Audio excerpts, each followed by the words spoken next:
You don't eat meat? What do you mean you don't eat meat?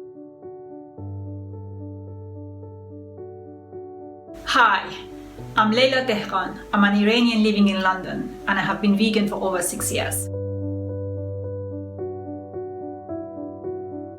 Hey, I'm Will Tucker from Mesa, Arizona. I've been vegan for 9 years. See, it's funny how everyone all of a sudden is concerned about your health when you tell them you're going vegan. When you were eating junk, they really didn't care, but you tell them you're going to stop and clean it up, and then they get concerned, like they're worried about you. Where are you going to get your protein? You're going to have nutrient deficiencies. And I'm a living testament. Like I said, it's nearly 9 years and 5 years vegetarian between that, and I've been at my best, at my peak. Okay, so you are a professional vegan bodybuilder, four-time Yes. natural bodybuilding champion. You're a Four times.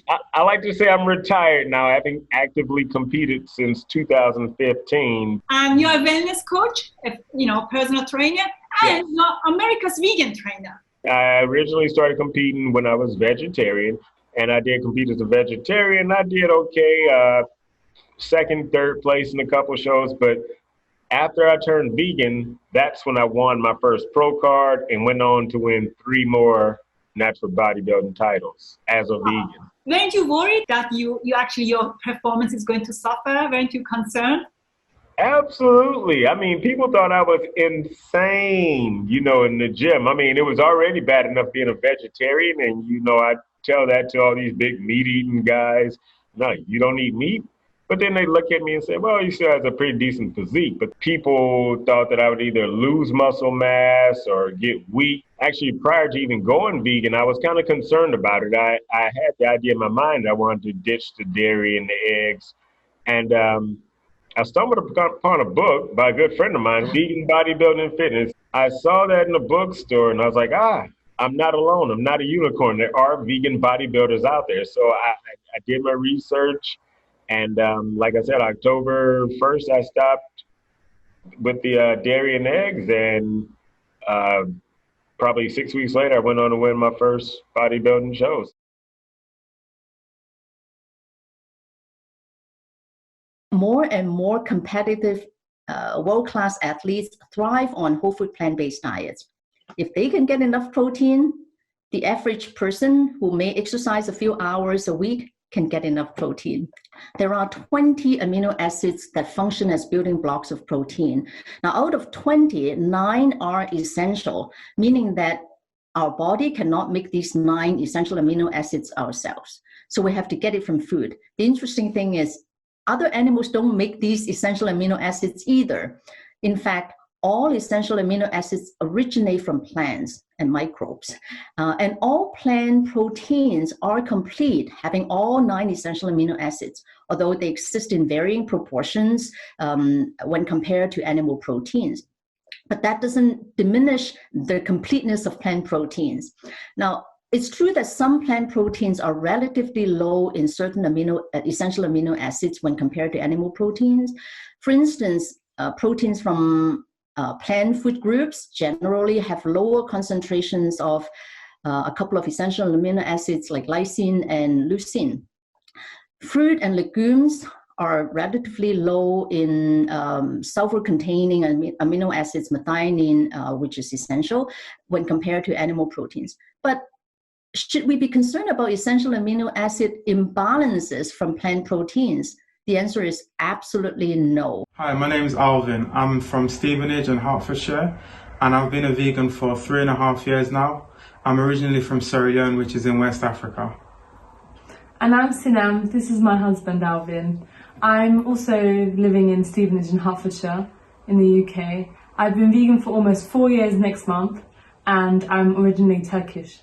So do you want just to tell me, how did you become a vegan? What was the turning point for you? And 2006, Thanksgiving Day, actually, some of the other colleagues from the St. Louis area, we did a traditional Thanksgiving at one of their homes. So we did the whole turkey, with all the trimmings, traditional animal foods. Then, I sat there, ate, fellowshipped, and then I took a plate of leftovers home with me, so I could have some for the following day. When I got back to my apartment, I actually sat down to watch TV, and I was flipping through channels, and I wound up on the National Geographic Channel, oddly enough. And there was a documentary on about animals being born and the connection between the baby and the mother. And there were different animals. I don't care whether it was bears, cats, cows, pigs, chickens, birds, any type of animal. And it was just showing how the animals would naturally give birth and the connection. And something about that documentary really made a switch flip in my mind. And I looked and looked, and I was like, that's just like the relationship I had with my mother, more of a nurturing type relationship. And the deeper I got into it, I just realized, oh my God, my whole life I've been eating somebody's baby. So after that documentary was over, I threw that plate of leftovers away along with any meat I had in my house. So I was vegetarian for 5 years, didn't do any flesh, no fish, nothing. And then October 1st, 2011, I decided as a 30-day challenge to myself. I was competing in bodybuilding back then. I was going to go ditch the eggs, cheese, and any dairy products, make a conscious effort for 30 days just to see the difference.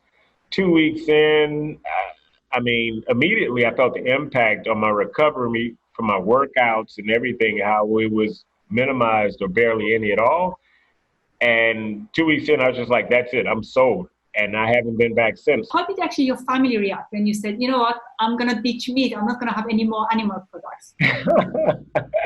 Wow, it's funny you asked that.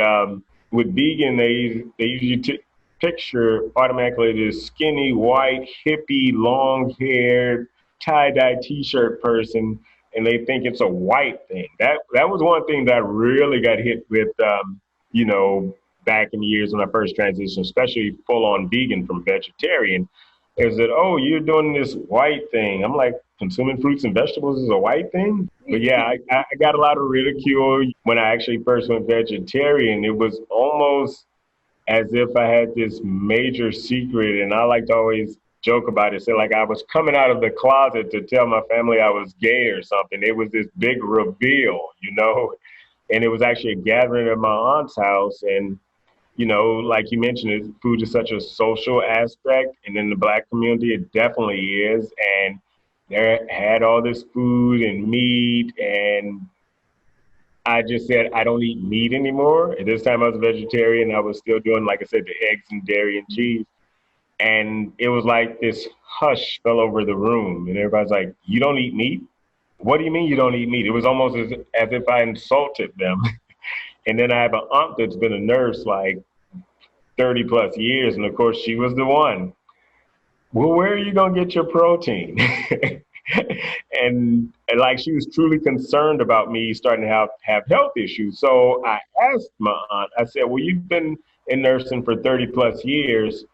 How many patients have you ever treated with a protein deficiency? She said, none.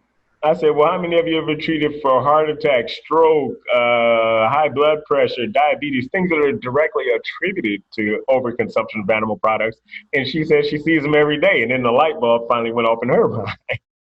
Historically, we've thought animal proteins are superior to plant proteins. And this is based on a variety of protein scoring systems that look at how much of a protein gets absorbed, how much amino acids are there, how bioavailable they are in essence.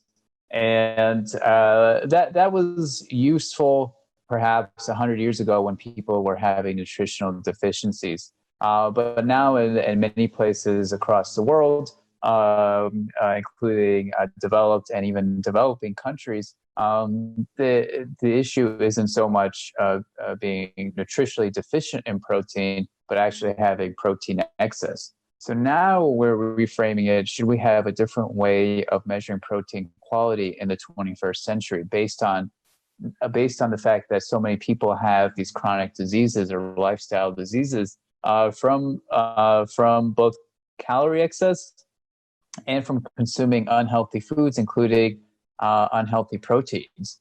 So what people are saying now is that a superior protein is actually a protein that takes into account human health overall, and just not the need to get a fixed amount of protein, like so many grams of protein per day, but also a system that takes into account risk of having high cholesterol, diabetes, high blood pressure, being overweight. A lot of animal protein comes with cholesterol or saturated fat, or doesn't come with many other micronutrients like vitamins, minerals, or fiber. So then it makes it difficult to say that animal protein is totally healthy. Hi, I'm Fatima Dildar.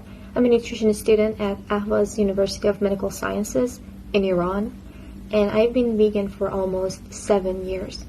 You don't take any supplements. You don't believe in supplements. You know, in the beginning, I was, of course, confused like a lot of people by the clever marketing again. And in the beginning, I did do protein shakes. When I was a vegetarian, when I started competing. And even when I went vegan, I still, for a while there, did it. And like you said, I just found it to be unnecessary. It didn't help anything that I was doing. My physique was determined by not only the foods I was putting in my body, but how my resistance training or weightlifting was programmed. That makes all the difference. A lot of people get caught up in trying to consume X number of grams of protein, or gram per pound of body weight. I've heard all kinds of different formulas people use. And I found that to be a lie. I haven't taken any supplements in, wow, I want to say like 7 years now. And I was still actively competing, like I said, up until 5 years ago. Wow. And I've never had any issues with anything. In fact, I think my physique looked better after stopping taking supplements. We've been sold, especially in the athletic world, that you need to consume, like I said, a lot, way excess protein. Your body's only going to absorb and utilize the little bit that it needs to repair. Everything else is excess. More isn't always better. For example, in this country, I see a lot of patients who have high blood pressure, and they tell me they eat a lot of chicken. They don't realize that chicken is made with a salt water bath that helps keep it moist, but that also increases the amount of sodium they take in. So they tell me that they're trying to eat healthy, but not realizing that they actually may be eating more sodium than they should, or they may be getting more cholesterol because cholesterol is exclusively found in animal protein, or it could be saturated fat. Our body actually has a very powerful way to reclaim proteins from within. We turn over a lot of protein in our body on a regular basis, breaking them down into amino acids, and these amino acids go into pools of amino acids that circulate throughout the body. So when the body needs to make new proteins, these free amino acids circulating throughout the body can do all the mixing and matching to whatever proportion the body needs to synthesize proteins throughout the day. In other words, we get essential amino acids or amino acids not only from food that we eat, but also from within our own body. Certainly, every time we eat, we replenish the essential, the amino acid pools. More and more competitive athletes thrive on whole food plant-based diets. And some vegan, professional vegan bodybuilders actually don't use supplements, don't use like protein supplements. They rely strictly on whole foods to get them, to fuel the body, to provide them with enough proteins for their performance. Some of the healthiest foods on the planet are fruits, vegetables, whole grains, beans, lentils, nuts, seeds, and these foods have protein. And people eating exclusively plant-based diets, eating foods exclusively from plants, have been shown not only to get enough protein, but actually get more than enough to be bodybuilders, to be athletes, to do whatever they need to do in their day-to-day function. Commercialization and other things made vegans appear like it's a white thing that's unattainable. But I saw an article recently that African Americans or blacks are the fastest growing demographic in the vegan movement now. And actually my brother, this year alone, and he always considered himself king carnivore, he was having some health issues and was probably about 70 pounds overweight. He stopped eating meat and went straight vegan in January. And last time I checked with him about a couple weeks ago, he's dropped nearly 60 pounds, is off medications he was going to be on, and probably for the rest of his life, because, you know, pharmaceutical sales, they don't, or medicine in general really doesn't get you better. It's just like a way to have you to live with the condition. And you're right, you know, the mainstream, the kind of the conventional medicine is actually failing people. Oh, yes. Just adding more pills. And especially here in the States, a lot of people talk about our broken healthcare system. I don't refer to it as that. I call it a disease management system, because that's all it is.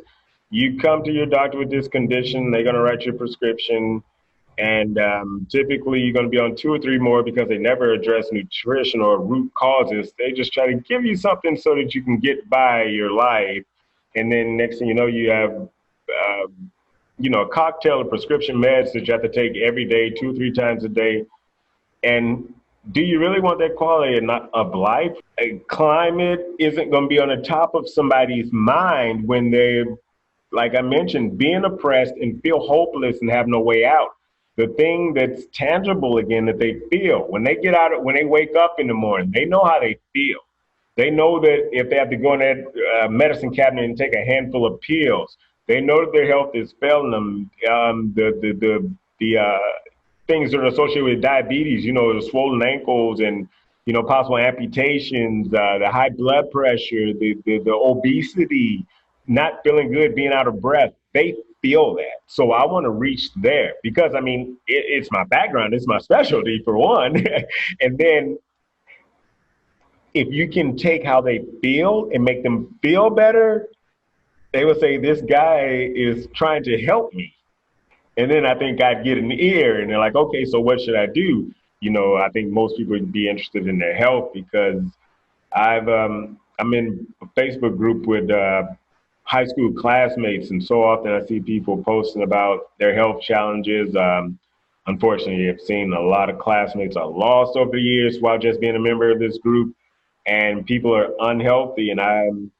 But it's great because I do get a lot of messages from them too, like, okay, well, I'm ready. Like I said, it was that ridicule period then, but then when they're experiencing and feeling that, and then me giving them a few tips here, and then when I get the feedback and they say, wow, that made a difference, I feel so much better. When it's tangible like that, something you can feel, oh, that's when it just sells itself. Like even I mentioned when I dropped the dairy and eggs and how my recovery was so much quicker.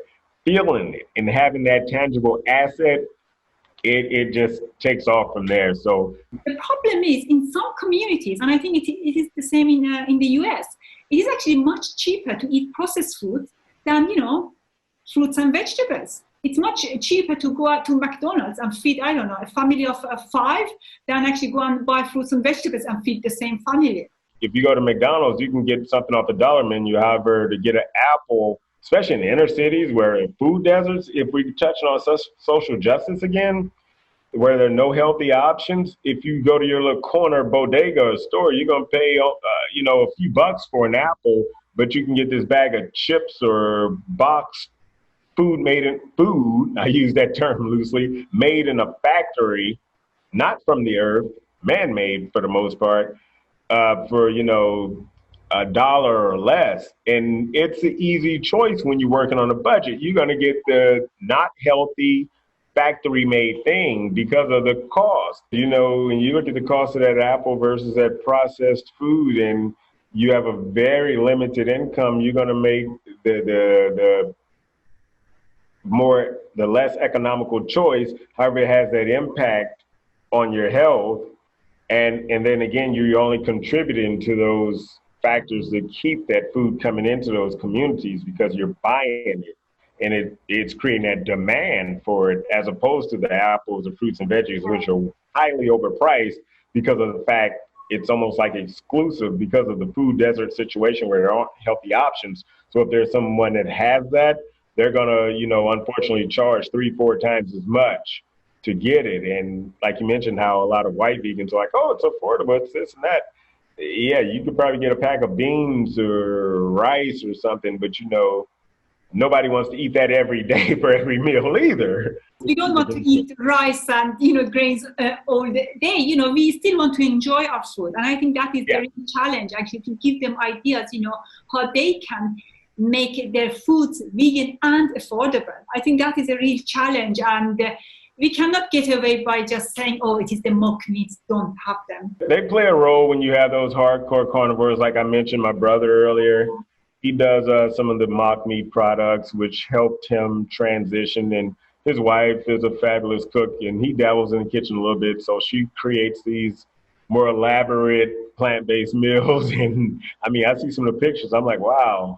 You know, and I'm happy to see them get into it. And of course, he's experiencing the benefits. And his wife kind of always wanted to lean that way, but you know, it never happened. You know, you need that companion to do it team-wise, like teamwork. And I'm glad it's happening for them. And if he can do it, and he was a hardcore carnivore, I'm telling you, anybody can do it. What is your favorite vegan meal? You know, as I said, I do love an occasional vegan burger, but my main go-to is always fruit or fruit smoothies. And I think I'm going to start a organic smoothie and juice bar. And that's going to be something I'm definitely want to start when I go back to the inner city and put one in there. And it would be great if I'm making enough profit from the ones out here that I can take that concept back where I'm from and maybe even just do it on a donation basis where, you know, pay what you can.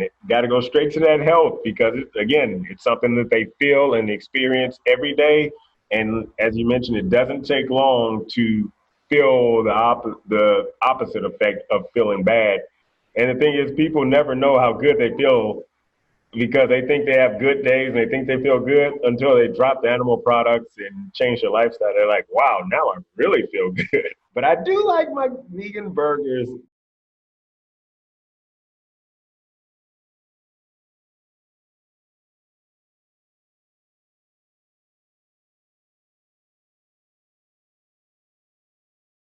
I'm really grateful that you took the time to talk to me. I really appreciate that. It was great, very inspiring. I want to thank you for having me on your program, and it's an honor, and it's been a pleasure talking to you.